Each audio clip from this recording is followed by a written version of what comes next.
Alhamdulillah, alhamdulillahilladzi ja'alal iman wal islam.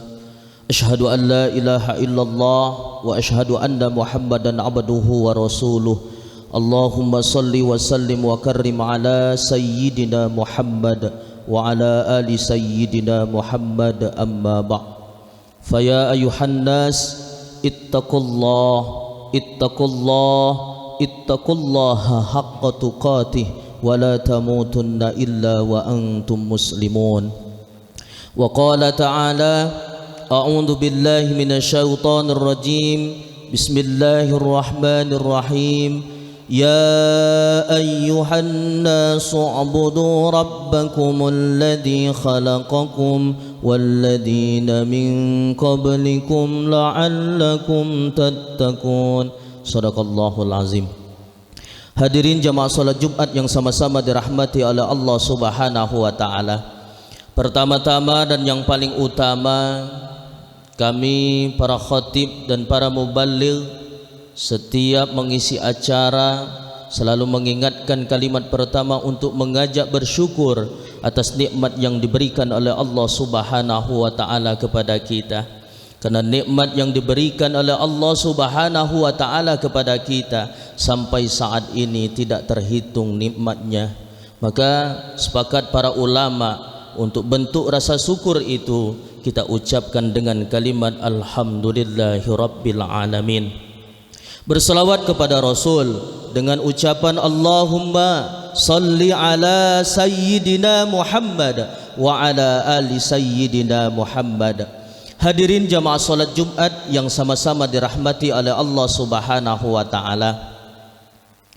Tidak lupa juga khatib berwasiat kepada kita semua, wabil khusus kepada diri khatib pribadi. Mari kita senantiasa untuk meningkatkan rasa iman dan takwa kita kepada Allah Subhanahu wa taala. Walaupun berat meningkatkan iman kepada Allah dalam setiap saat kita, minimal kita mengistiqomahkan iman dan takwa itu dalam hati kita.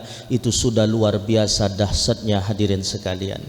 Karena hadirin sekalian, dengan iman kita insya Allah hidup kita akan menjadi bahagia. Maka kita tingkatkan iman dan takwa kita kepada Allah Subhanahu wa taala. Sesuai dengan arti takwa dan iman, hiya imtithalu awamirillahi azza wa jalla wajtinabu nawahihi sirran wa alaniyatan. Takwa itu adalah menjalankan semua perintah-perintah Allah dan menjauhi semua apa-apa yang telah dilarang oleh Allah Subhanahu wa taala. Hadirin jamaah salat Jumat yang sama-sama dirahmati oleh Allah Subhanahu wa taala. Tidak terasa pada saat ini kita sudah masuk di bulan 1 Zulhijjah. Maka Allah Subhanahu wa taala mengatakan di dalam Al-Qur'an surah At-Taubah ayat 36 yang berbunyi, a'udzu billahi minasyaitonir rajim. Bismillahirrahmanirrahim. Inna iddatash syuhuri indallahi 12 syahran fi kitabillahi yauma khalaqas samawati wal arda minha arba'atul hurum ila akhir ayat. Sesungguhnya kata Allah Subhanahu wa taala, dalam setahun itu telah aku ciptakan bilangan 12 bulan, dan di antara 12 bulan itu seiring aku ciptakan langit dan bumi, dan di antara 12 bulan itu hadirin sekalian ada 4 bulan yang di dalamnya banyak kemuliaan, yang di dalamnya banyak keistimewaan, yang 3 bulan tergandeng namun 1 bulan terpisah. Yang 3 bulan adalah bulan Zulqa'dah, bulan Zulhijjah dan Muharram, dan terakhir adalah bulan Rajab. Hadirin sekalian, kita ketahui di bulan Zulhijjah ini hadirin banyak momentum yang dapat kita ambil pelajaran, terutama puncaknya di tanggal 10 hadirin. Semua umat Islam serentak melaksanakan salat Idul Adha, mengumandangkan takbir, tahlil, tahmid, mengagungkan asma Allah Subhanahu wa taala. Dan setelah melaksanakan Idul Adha, ada peristiwa yang lain juga hadirin sekalian, yaitu merayakan hari raya kurban sekalian.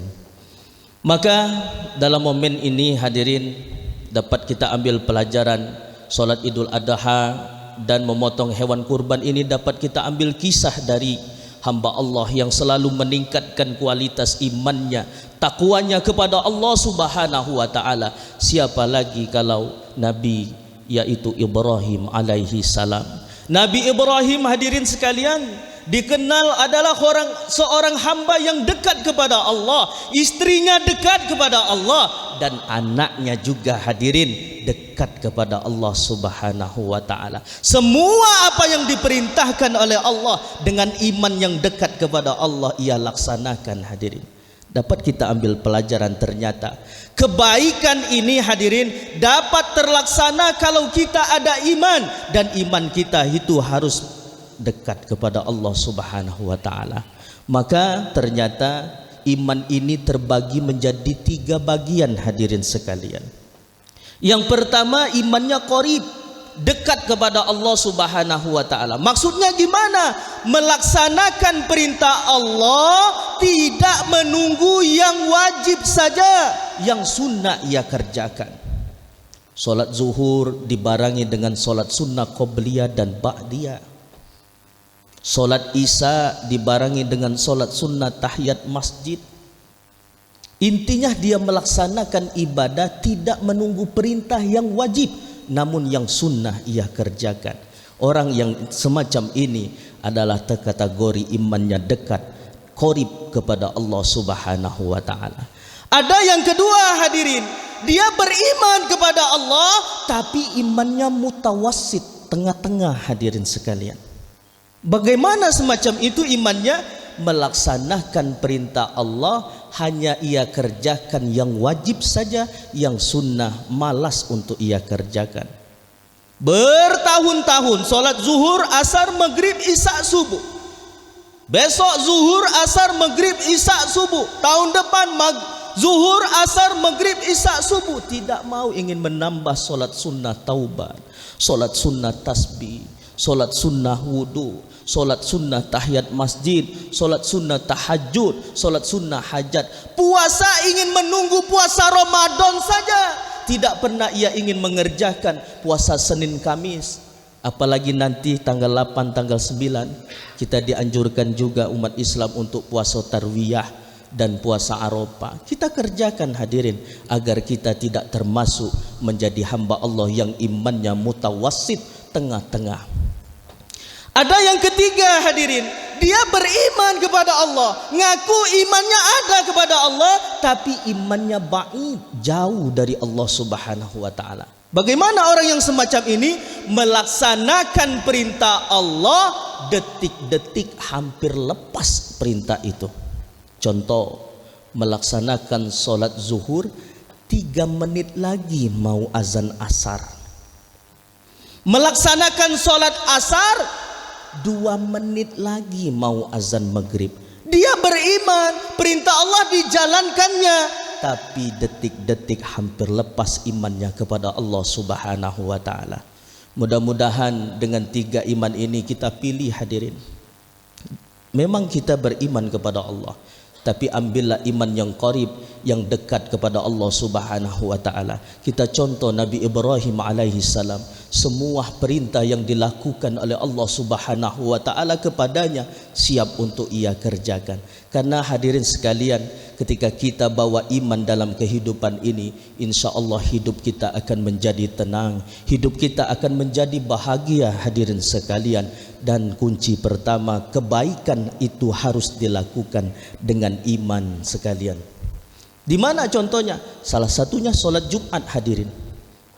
Solat Jumat tidak akan terlaksana kalau imannya belum benar, belum dekat kepada Allah Subhanahu wa taala. Di mana Allah sebutkan? Di dalam Quran surah Al-Jumu'ah, ya ayyuhalladzina amanu idza nudiya lis-salati min yaumil jum'ah. Hai orang-orang yang beriman, ketika kalian terdengar seruan azan, datang penuhi panggilan Allah untuk mendirikan solat Jumat. Solat Jumat nomor 2 hadirin, tapi yang dipanggil iman dulu hadirin sekalian. Karena Allah tahu solat Jumat tidak akan bisa kita kerjakan kalau iman kita belum yakin kepada Allah Subhanahu wa taala. Mudah-mudahan dapat kita ambil pelajaran dengan khutbah yang sangat singkat ini, dan kita berdoa kepada Allah agar diri kita, istri kita, anak-anak kita, cucu kita hadirin sekalian, dan keluarga besar kita selalu mendekatkan diri kita kepada Allah Subhanahu wa taala. Yakinlah hadirin, jika kita wafat membawa iman yang dekat kepada Allah, mudah-mudahan Allah menggolongkan kita wafat dalam keadaan husnul khatimah. Amin Allahumma amin. A'udzu billahi minasyaitonir rajim. Bismillahirrahmanirrahim. Wal 'asr innal insana lafi khusr illa alladziina amanu wa 'amilus shalihat wa tawassaw bil haqq wa tawassaw bis sabr wa qur rabbighfir warham wa anta khairur rahimin.